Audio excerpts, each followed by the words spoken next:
Hər kəsə salamlar, mən Sübhan. Bu gün necə diqqət dağınıqlığını azaldacağımızı deyəcəm. İlk öncə mən öz təcrübələrimi paylaşmaq istəyirəm. Normalda məndə diqqət dağınıqlığı çox idi. Yəni həmişə dərslərdə olsun ya da ayrı işlərdə olsun, həmişə bir şey eləyəndə başqa şey də fikirləşdiyimə görə həmişə həmin andakı işimi görə bilmirdim və yaxud da səhv eləyirdim və yaxud da daha çox uzun müddətə eləyirdim. Bu da əslində diqqət yayınıqlığına görə olur. İndi mən bunu dərs zamanı necə azaltdım onu deyim. Mən həmişə dərsləri eləyəndə musiqi ilə eləyirdim, çünki başqa şey fikirləşməyə qoymurdu məni. Bu mənə nəyə görə yarayırdı? Dərsləri eləyəndə həvəslə eləyirdim, nisbətən daha yaxşı eləyirdim, amma bu sizdə fərqli ola bilər. Məsələn, mən bir müddət musiqiyə çox qulaq asdığım üçün daha sonradan musiqisiz eləyə bilmədim və çox çətin oldu mənə. Musiqi ilə eləyəndə daha yaxşı olurdu mənim üçün, amma gördüm ki, bir müddət sonra daha pis oldu. Buna görə də musiqini azaltdım. Bu mənim üçün çox çətin oldu, çünki demək olar ki, 10-cu sinifdə sadəcə musiqi ilə riyaziyyat işləyirdim. 11-ci sinifdə çalışdığım qədər azaltmağa çalışdım. Yəni fikirləşin də hər bir şeyi musiqi ilə eləyirsiniz. Musiqisiz bir həyat yoxdur. Yəni həqiqətən çox çətin bir şeydir. İndi testlərə gələk. Mən həmişə testlərdə həmişə fikir dağınıqlığı olurdu. Sınaqlarda və testlərdə həmişə tam yığa bilmirdim. Buna baxmayaraq ki, blok imtahanında 29 riyaziyyat, 30 fizika oldu və buraxılışda da 25 riyaziyyat olmuşdu. Yəni demək olar ki, üçü də tam idi. Əslində mən bunu bir qədər imtahandan 2 həftə əvvəl heç bir şey eləməməyə borcluyam. Yəni heç bir şey dediyim, telefona baxmadığım, musiqiyə qulaq asmadım, ayrı şeylərə məşğul olmadım. Sadəcə dərs işlədim. Yəni əvvəl necə işləyirdimsə, normal tempdə işləməyə başladım. Sadəcə olaraq təkrarları biraz çox elədim. Yəni əlavə olaraq bunları elədim. Yəni belə deyim ki, son 2 həftə qalıb deyənə çox oxumaq da əslində bir şey vermir. Çünki siz əvvəl elədiyinizdən əlavə şeylər də elədiyinizə görə o biraz, yəni beyin onu qəbul eləmir və siz daha çox həyəcan və stres keçirirsiniz. Yəni elə hiss eləməlisiniz ki, sanki imtahan hazırlaşmırsınız, yəni normal dərs oxuyun. Sadəcə imtahan olacağının fərqində olun. Yəni həyəcan falan çox da lazım deyil 2 həftə əvvəldən. Yəni ola bilər bəlkə də 10-cu sinifdə həyəcan eləsəz və yaxud da yəni imtahanı necə eləyəcəm qorxusu ilə dərs eləsəz, daha çox çalışsaz, bu bəlkə də bir qədər işə yaraya bilər. Çalışın ki, bu imtahanı 2 həftə əvvəl olmasın. Daha əvvəldən olsa daha yaxşı olar. İndi mən öz təcrübələrimi paylaşdım, biraz da sizə məsləhət verəcəm. Deməli bir neçə mən xarici mənbələri də araşdırdım. Belə deyim ki, məsələn, çoxu alimlər bir şeyi tam şəkildə eləmək üçün, məsələn, düstur çıxarmaq üçün həftələrlə, aylarla otağından çıxmır və sadəcə o haqqda fikirləşir. Buna görə də o şeyi kəşf etmiş olur. Yəni buradan biz görə bilərik ki, əgər bir şeyə odaqlanmaq istəyirsinizsə, sadəcə o haqqda düşünün.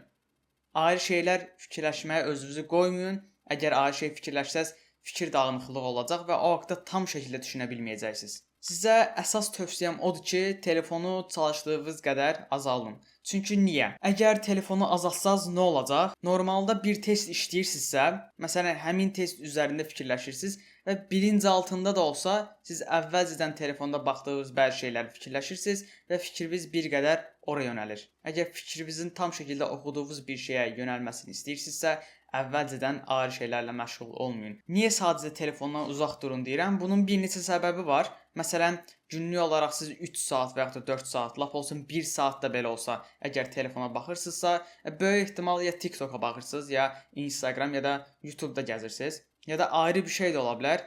Qısaca belə deyəcəm. Əgər siz bunlardan birinə baxırsınızsa və ya da ayrı şey olursa, kimlərsə mesajlaşırsınızsa, dərs zamanı fikriniz ora yönəlir. Bəs niyə yönəlir? Belə deyim, məsələn, TikTok izləyirsiniz. TikTokun tam şəkildə videoya baxdınız və videoya baxandan sonra dopamin artır və insan bunu yenə istəyir. Yəni bir alışqanlıq yaranır. Beyində bunu elədim. Artıq mən yenə baxa bilərəm, yenə baxmaq istəyirəm. Hissi yaranır və siz yenə baxırsınız. Və bu da alışqanlığa yaranır. Əgər siz test zamanı test işləyirsinizsə və telefona baxma ehtiyacı duyursunuzsa, deməli siz həmin hissi yaşamaq istəyirsiniz.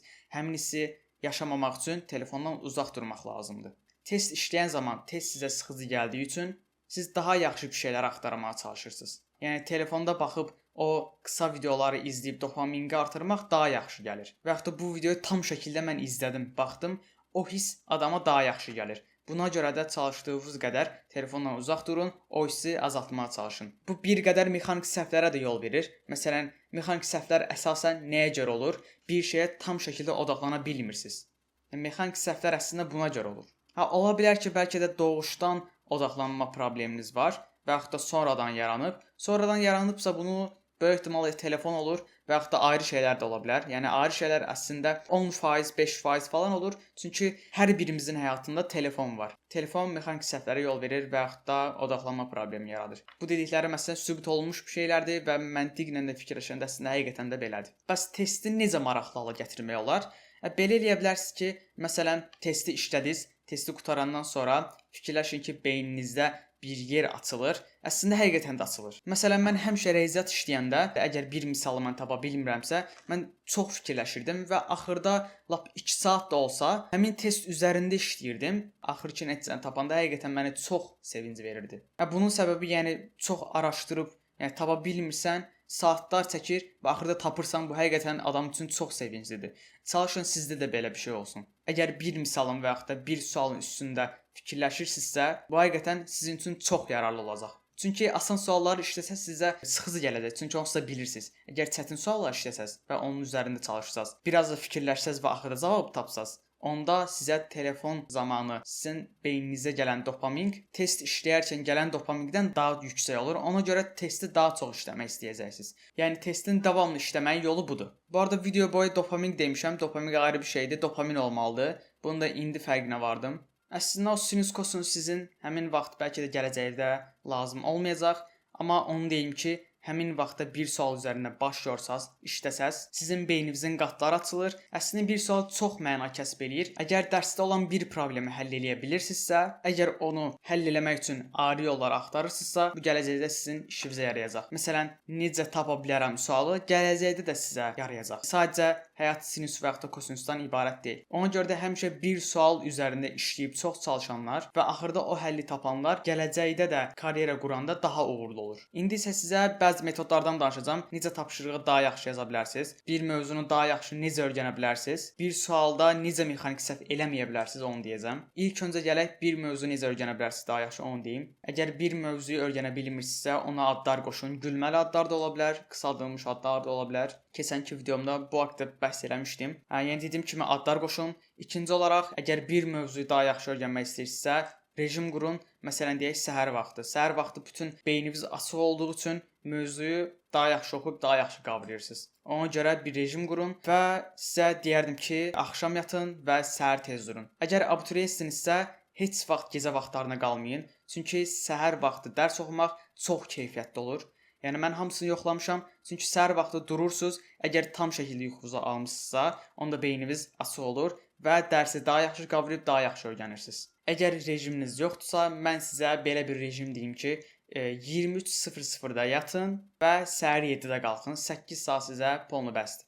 Əgər çox yatansınızsa, onu 8 eləyə bilərsiniz və yaxud da 22:00-dan 7-yə qədər yatın. Bir də onu deyim ki, evdə səs-küy də ola bilər və yaxud da ayrı şeylər və yaxud da fikrinizi yayındıracaq bəzi şeylər ola bilər. Buna görə də səhər durun, hamıdan əvvəl durun, evdəkilərdən də əvvəl durun və dərs oxuyun. O an, yəni fikrinizi yayındıracaq və yaxud da sizi söhbətə qarışdıracaq heç bir şey olmur. Ona görə də istərsəməz eləyəcəyiniz tək bir şey olur, o da mövzuyu öyrənmək. İndi keçək testlərdə necə mexaniki səhv eləməyə bilərsiniz, o haqqda danışacağam. Mən normalda çox mexaniki səhv eləyən birisi idim. Böyük ehtimal bayaqlar dedim. İndi gələk fizikada necə 30 yazdım.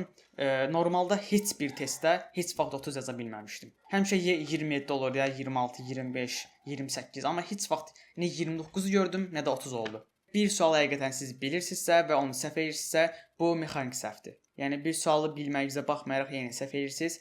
Amma bir sualı həqiqətən bilmirsə, o mexaniki səhv getmir. Deməli, birinci yol odur ki, bir mexaniki səhv eləyəndə onu qeyd aparın. Harda mexaniki səhv elədiyinizi görün, nəzər yetirin və qeyd alın ki, bir daha həmin mexaniki səhvi eləməyin. Bilmirəm, bəlkə sizdə də belə olurdu. Mən həmişə çətin suallarda çoğunluqla səhvim çıxmırdı, amma asan suallarda çoğunluqla səhvim çıxırdı. Belə düşünürdüm ki, asan sual deyib mən o sualı çox fikir vermirdim. Asan da olurdu, amma gözdən qaçıracağım bəzi şeylər olduğu üçün mən ona çox da fikir vermirdim. Amma çətin sual olanda mən ona diqqətlə baxıram və diqqətlə sualı işləyirəm. Ona görə də səhv eləmə ehtimalım az olurdu. Ona görə də əgər sizdə bu problem doğuşdan deyilsə, və yaxud da sonradan yaranıbsa, yenə dediyim kimi telefonu bir qırağa qoyun və yetəri qədər probleminiz aşağı düşəcək. Çünki bir sual işləyəndə əgər fikriniz yayınırsa, o sualda mexaniki səhv eləmə ehtimalınız çoxalır. Mən sualı belə işləyirdim. Bəlkə də sizə qəribə gələcək. 1-ci siniflər kimi hər bir sualın hər bir hərfini altından belə gedirdim, yəni xətt çəkimli sadəcə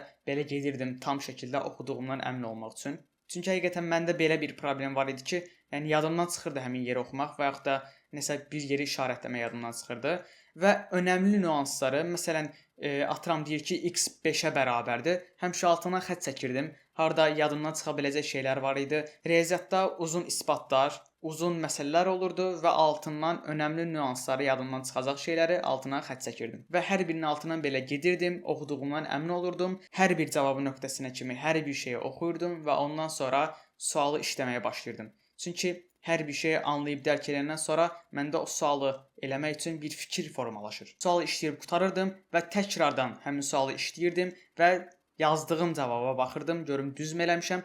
Əgər hesabı bir səhv elədiyimi düşünürəmsə, elədiyim şeyin əksinə doğru gedirdim. 3 + 7 belə olsa, mən həmişə onun əksinə edirdim. Məsələn, 10 eləmir cavab. Ondan 7 çıxırdım, görüm 3 eləyirdi ya yox. 21-i 7-yə böldüm, 3 elədi. 3-ü 7-yə vururdum, görüm 21 eləyirmi? Yəni mən bu cür işləyirdim həmişə. Ondan sonra sualı təzədən oxuyurdum və axırda cavabımdan əmin olandan sonra cavabımı bir yerə qeyd edirdim. Ən sonda isə həmin sualın yanında plus qoyurdum ki, daha sonra o suala qayıdıb təzədən vaxtım getməsin. Düzdür, bu bir qədər vaxt aparır, amma öyrəşəndən sonra çox da vaxt aparmır. Əgər bu metoda, mən dediyim metoda öyrəşməsəz, vaxtınız alacaq. Öyrəşəndən sonra normalda bir sual necə işləyirsinizsə, yəni həmin vaxtda da işləyəcəksiniz. Yəni mən dediyim metodla. Sadəcə öyrəşməyinizdən asılıdır həmin metoda. Öyrəşsə çox vaxtınız getməyəcək. Sadəcə bəlkə də 10 saniyə əlavə vaxtınız gedə bilər. Bəlkə də işləyəcəyiniz sualın 5%, 10% əlavə vaxtla gedə bilər. İmtahanlarda mən özüm də bu metodlardan istifadə etmişəm. Bu metodların bir çoxunu özümə kəşf elədim. Bəs deyəcəksiniz ki, bu metodları necə kəşf elədin? Bir baxıma öz mexaniki səhvinizi harda eləyirsinizsə, öz səhvləriniz hardadırsa, qeyd aparırsınız və həmin qeydlərə əsasən öz metodunuzu çıxardırsınız. Yəni diqqətli olursunuz hər bir sualda, həmin səhvləri eləməməyə çalışırsınız. O da əslində çox önəmli bir şeydir. İstər mexanik səhv olsun, istər ayrı bir səhv olsun, harda səhv eləyirsinizsə həmin şeyi qeyd eləyin. Əgər bundan sonra necə tərzdə bir video gəlməsini istəyirsinizsə mənə deyə bilərsiniz. Ümid edirəm ki, danışdıqlarım və metodlarım sizin işinizə yarayacaq. Sizə uğurlar, sağ olun, salamat qalın.